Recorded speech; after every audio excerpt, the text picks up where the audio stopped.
The people you meet outside your study window eating figs. He'll compete with the noisy miners and the lorikeets for these figs. Welcome back. Well, it's time to put some highlights onto the shroud, and this should be quite simple because we're just making a white shroud, but as you'll see it's a bit trickier than that. Before we do look at the shroud whitening, let's first hear again the story of Joseph of Arimathea, but this time as told by Mark. When evening had come, and since it was the day of preparation, that is, the day before the Sabbath, Joseph of Arimathea, a respected member of the council, who was also himself waiting expectantly for the kingdom of God, went boldly to Pilate and asked for the body of Jesus. Then Pilate wondered if he were already dead, and summoning the centurion, he asked him whether he had been dead for some time. When he learned from the centurion that he was dead, he granted the body to Joseph.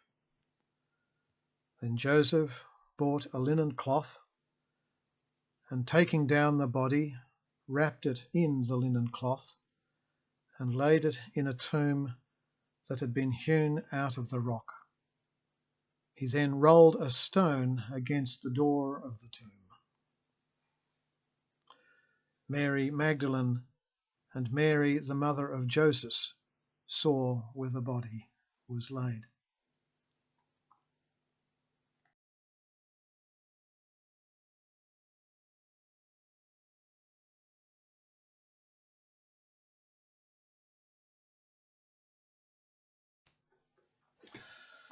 This video is playing fairly fast, 8 times normal speed, because there's quite a lot happening, but in a sense there's not much happening. It's just adding more titanium white to the raw umber green and applying it judiciously to the image. So as you can see, the shadow bits, or the folds that form shading, are left dark, and the lighter bits are being applied with the lighter colour. Again, it's been put on in quite thin coats, very dry, more control, and because sometimes there's quite a lot of egg in the mix, it doesn't make the area too thick and what we sometimes call eggy, gluggy.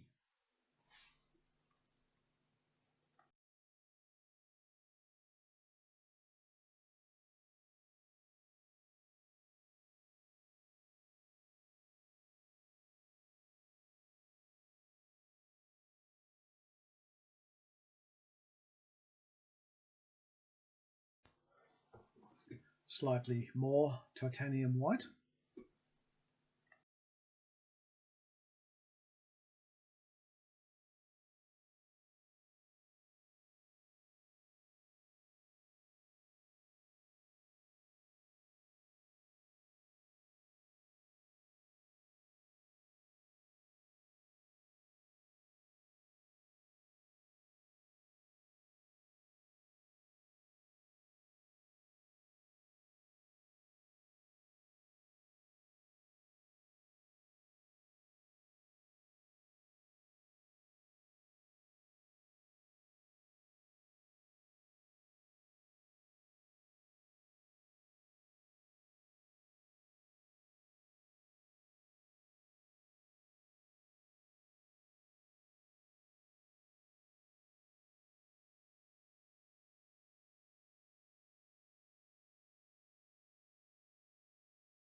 By this time we're painting with a straight titanium white.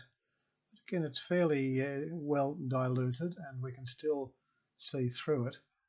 This coat, however, is again pure titanium white, and we're starting to see it as pure white. So in order for this white garment to look realistically white, we do need to have a lot of other tones, colour values in the garment so that it looks flowing and interesting.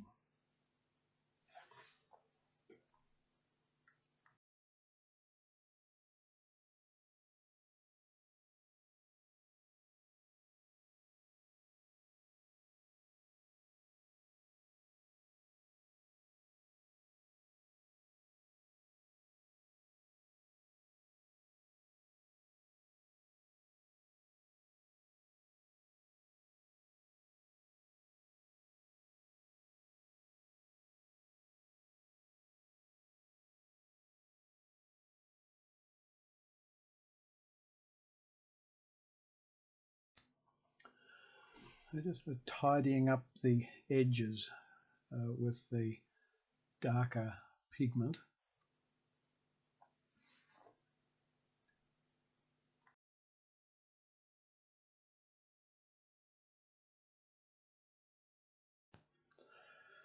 And that should do us for this session, and we'll come back next time and do some flesh tones because we haven't touched the hands or the face yet.